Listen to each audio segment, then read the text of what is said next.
Bonjour. Aujourd'hui, nous allons parler de la notion de probabilité conditionnelle.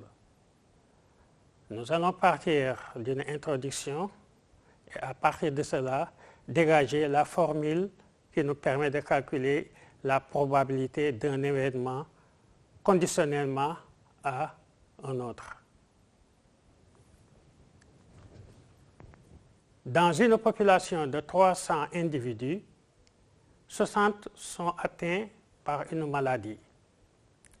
Parmi ces derniers, 18 sont guéris. Parmi les individus non atteints par la maladie, 96 sont guéris. On suppose que chaque individu a la même chance d'être choisi. On choisit au hasard un individu et on considère les événements suivants.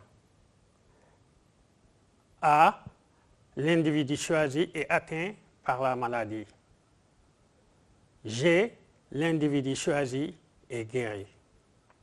Représentons ces informations dans un tableau à double entrée.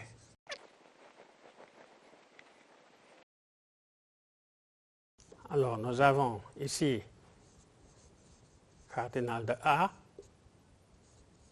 cardinal de A bar, cardinal de G,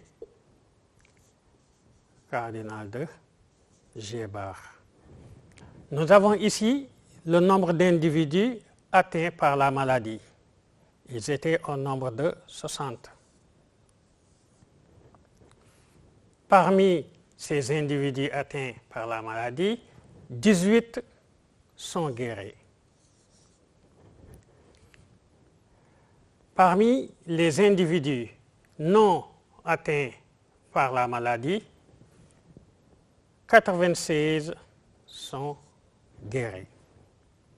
Et nous avons ici la population totale qui faisait 300 individus. Maintenant, calculons la probabilité de l'événement G, l'individu choisi est guéri.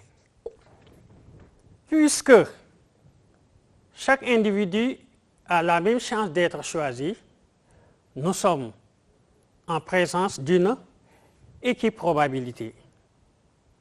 Dans ce cas-ci, la probabilité de l'événement G, c'est égal à nombre de cas favorables sur nombre de cas possibles.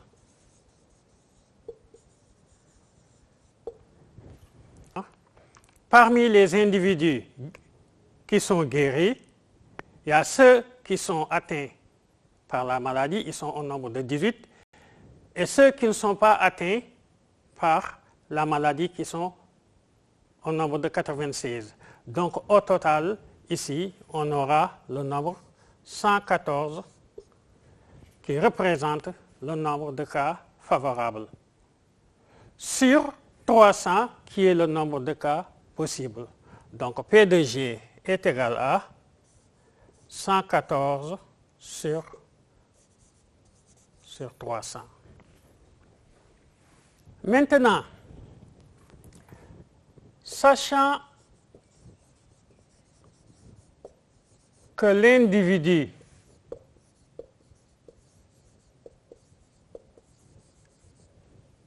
choisi est atteint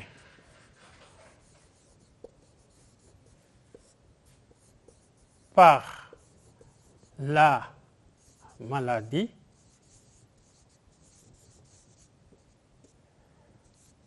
calculons la probabilité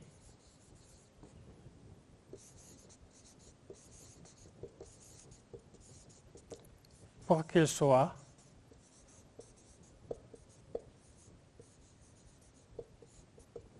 guéris.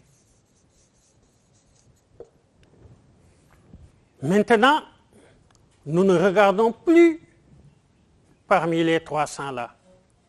Parce que nous avons une nouvelle information, c'est que l'individu choisi est atteint par la maladie. Donc, nous restreignons notre champ d'action parmi les 60 que voici. Dans ce cas-ci, la probabilité cherchée égale toujours nombre de cas favorables sur nombre de cas possibles. Mais le nombre de cas possibles n'est plus 300, mais 60, parce que nous savons que l'individu choisi est atteint par la maladie. Donc ça fait 60. Et parmi ceux qui sont atteints par la maladie, combien sont-ils guéris? 18. Donc ça fait P 18 sur 60. Alors, cette probabilité est appelée probabilité de l'événement G, sachant que l'événement A est réalisé.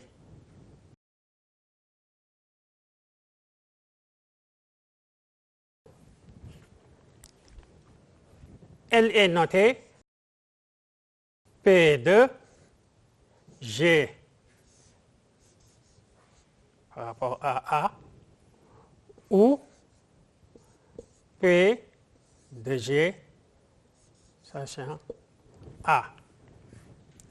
Nous avons vu que P de G sachant A est égal à 18 sur 60. Si on divise le numérateur et le dénominateur par le même nombre 300, ça va donner égal à 18 sur 300 sur 60 sur 300. Alors, 18, c'est le nombre d'individus atteints par la maladie et qui sont guéris. Donc, 18 sur 300 représente la probabilité de l'événement A inter G. Et 60 sur 300, 60 c'est le nombre d'individus atteints par la maladie, donc 60 sur 300 représente la probabilité de l'événement A.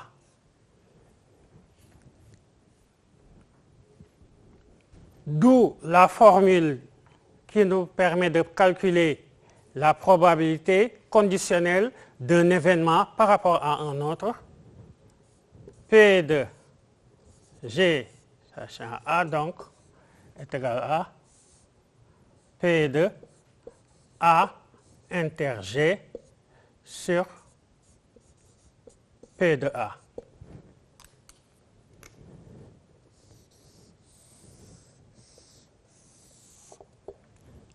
Définition, soit A et B, deux événements associés à une épreuve aléatoire.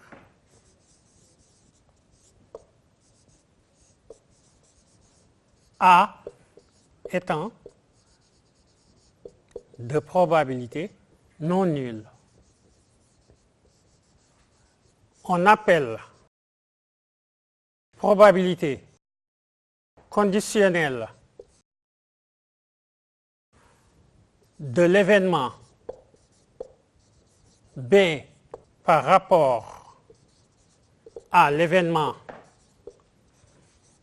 A, le nombre réel noté P de B sur A ou P de B sachant A défini par P de B sachant A égale P de A inter B sur P de A.